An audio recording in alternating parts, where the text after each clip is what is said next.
प्रक्षालित सकल भूत कलंका मुनि विरूपा सतीर्था सरस्वतो हरतो दूरिता अज्ञानतिमिरान्धानं ज्ञानञ्जनं शलाकया चक्षुरुतं येन तस्मै श्रीगुरुवे नमः।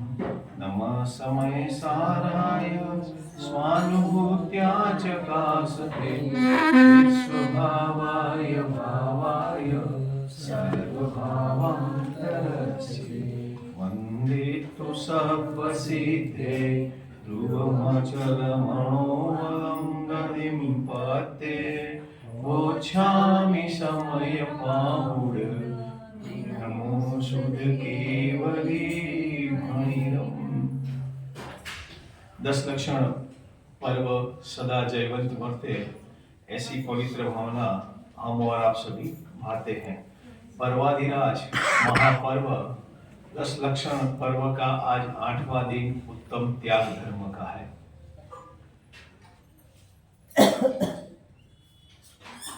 स्वर्ग में जितनी जाति के इंद्र रहते हैं उसमें उत्कृष्ट जाति भी होती है और नीची जाति के भी देव रहते हैं।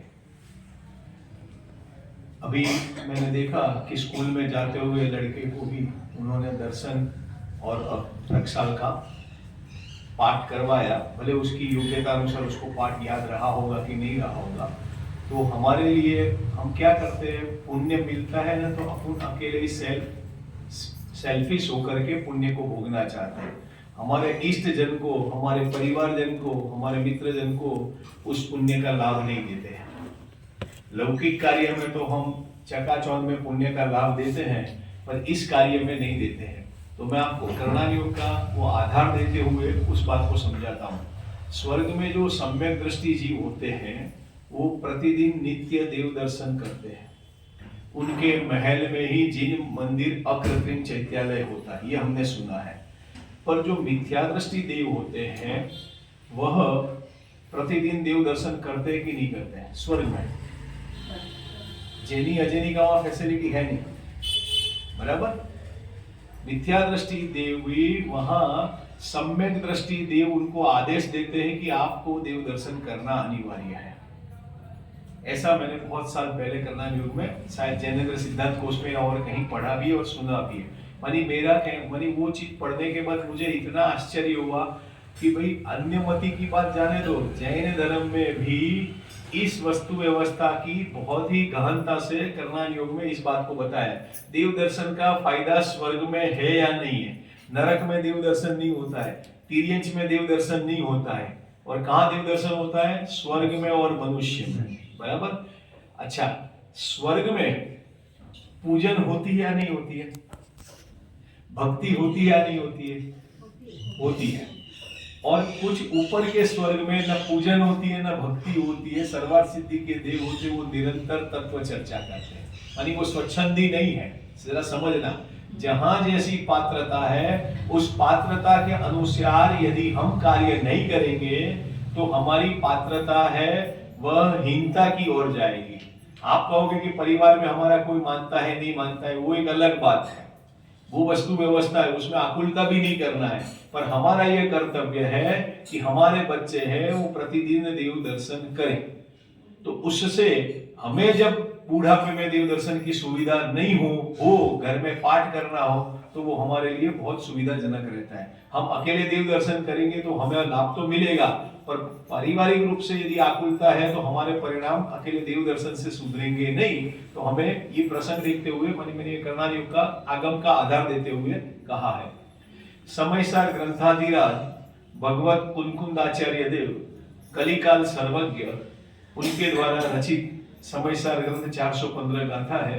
उनको 2 उपमाएं दी गई है।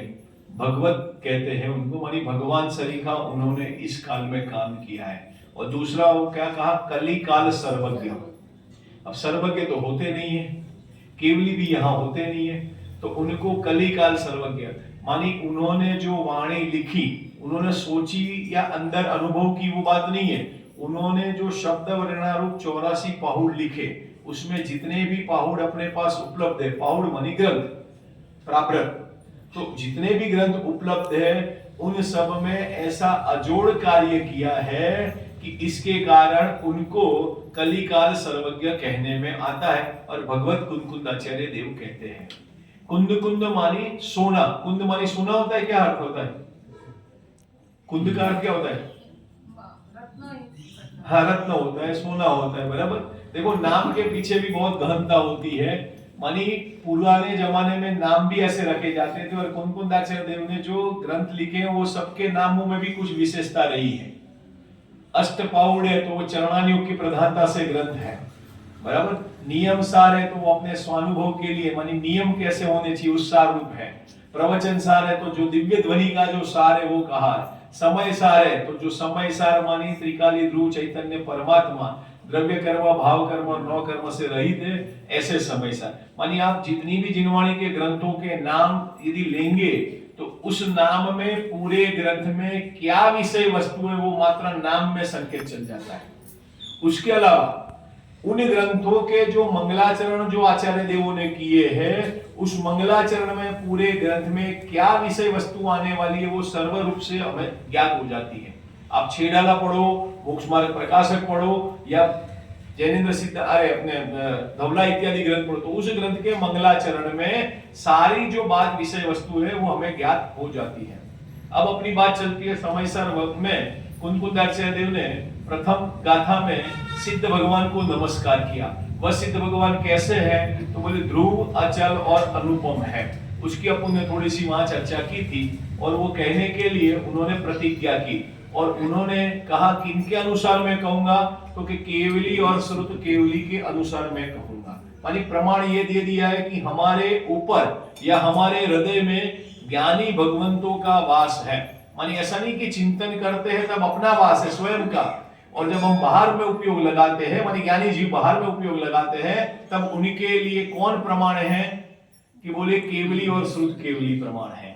मानी श्रुत केवली और केवली उनके हृदय में है तो वह उनका प्रमाण देते हुए उस बात को याद करते हुए समयसार ग्रंथ करने की प्रतिज्ञा करते हैं। उसमें बहुत सारी बातें आई है। उसमें एक बात और विशेषता से आई है कि गुरुदेव सिंह ने प्रवचन में उल्लेख भी किया है कि जब ज्ञानी भगवंत ग्रंथ लिखते हैं तब उसको द्रव्य श्रुत कहा है और जब वो अपनी आत्मा में जाते हैं तो उसको भाव श्रुत कहा है।